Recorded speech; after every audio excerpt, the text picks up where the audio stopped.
Hola gente, ¿cómo están? Soy Marco Francisca y hoy le traigo una bebida muy ligada a la historia de Argentina. Estamos hablando de Amargo Obrero, una bebida hecha por y para los laburantes. Esta fue creada allá por el año 1887 en la ciudad de Rosario, por lo que podemos decir que es una bebida absolutamente rosarigacina, creada por dos personajes, digamos Pedro Calatroni y Hércules Taconi, que se unieron y le dieron forma a lo que conocemos hoy en día como Amargo Obrero. Esta bebida estuvo ligada principalmente al movimiento anarquista o anarcosindicalista que se fue gestando allá por finales del siglo XIX y principios del siglo XX en Argentina, donde en Argentina llegaron muchos personajes, digamos, dentro del movimiento anarquista italiano que fueron expulsados de su propio país y recayeron acá en Argentina, y muchos en la ciudad de Rosario. Estuvieron muy vinculados principalmente a lo que fue la conformación de los primeros sindicatos en Argentina, y sobre todo a dos sindicatos, el sindicato de zapateros y el sindicato de panaderos, digamos, que fue muy fuerte, realmente muy fuerte por aquellas épocas. De hecho, las primeras huelgas sindicales se gestaron gracias al movimiento anarquista que manejaba este sindicato. De hecho, como dato curioso, dato lindo, interesante, dato pintoresco, podemos decir de que muchas de las piezas de panadería que hoy en día conocemos se gestaron en aquella época, y los nombres se ponían burlándose de los organismos de los cuales estaba el movimiento anarquista en contra. Por ejemplo, el caso de las bombas y los cañoncitos para burlarse del ejército, las bolas de fraile para burlarse de la iglesia, y los vigilantes burlándose de la policía. Entonces utilizaban este tipo de nombres, digamos, a modo de burla, y presentando las nuevas piezas de la panadería argentina. Esta bebida tuvo un pequeño momento de gloria, si se puede decir, allá por principios del siglo XX, donde se consumía mucho y estaba siempre acompañando al trabajador, siempre acompañando los mediodías y las cenas de la familia, del trabajador. Se consumía solo, con hielo, con soda, digamos, era lo habitual, mucho más habitual de repente que consumir vino, ¿sí? Estaba realmente muy metida en la cultura bien nacional y popular de aquella época. Tuvo algunos altibajos a principios del siglo XX, hasta que Perón la trata de rescatar a esta bebida y la nombra o se la menciona como una bebida anarcoperonista, para decir de alguna manera, aprovechándose de por ahí algunos lineamientos que se dan. Fíjense en lo que es la etiqueta, si bien está un poquito modernizada, es bastante similar a la etiqueta original, ¿no? Fíjense los colores rojo y negro, la hoz, el trigo, el campo, la industria, el sol, que significaría el nacimiento de una nueva nación, digamos. Entonces es toda una declaración la etiqueta. Por eso Perón la toma, la adopta como una bebida prácticamente propia y la populariza, ¿sí? Cuando lo derrocan a Perón, esta bebida prácticamente fue proscripta, para decir de alguna manera.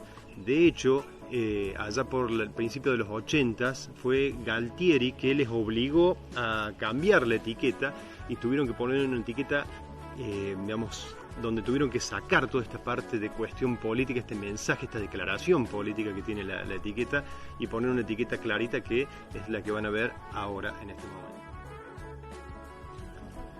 Las próximas décadas no fueron de lo mejor para la bebida, para Amargo Obrero, y fue recién a mediados o casi finales de la primera década del siglo XXI, allá por el año 2008-2009, donde el movimiento kirchnerista la rescata también un poco del olvido, y la empiezan a tratar de recuperar un poco algunos valores que por ahí que transmitían esta bebida, en esa especie de revisionismo histórico que hubo, donde por ejemplo se rescataron algunas figuras o se reivindicaron algunas figuras, como por ejemplo la del Eternauta o Mafalda, digamos, y se las trató de popularizar, digamos, en aquella época. Bueno, Amargo Obrero fue un poco estuvo metido dentro de ese movimiento, de ese revisionismo, de ese reivindicar un poco la identidad nacional, la identidad peronista, digamos, de la década del 40. Algunos otros datos curiosos y muy interesantes que tiene esta bebida es que allá por el año 1939 ya auspiciaba los primeros radioteatros, o algunos de los radioteatros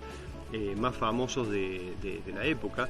en el año 1960 se convierte en uno de los clásicos sponsors del turismo carretera, esas viejas competencias eternas que había entre, por ejemplo, unir Buenos Aires con Caracas, digamos, que eran miles y miles de kilómetros, y muchos de los autos que competían tenían la publicidad y la sponsorización de Amargo Obrero. De hecho, Amargo Obrero fue la primera empresa que patrocinó goles en la radio argentina, así que fíjense si no tiene mucha historia, ¿no? Hace algunos años se desarrolló todo un concepto de imagen un poquito más nuevo en esta bebida. De hecho, se crearon un Facebook que es muy interesante, es muy divertido meterse en el Facebook, se los recomiendo, donde utilizan distintos tipos de modelos de laburantes argentinos. No utilizan modelos disfrazados de laburantes, sino que directamente utilizan laburantes en serio, pintores, albañiles, plomeros, digamos, y los utilizan como modelos para la marca.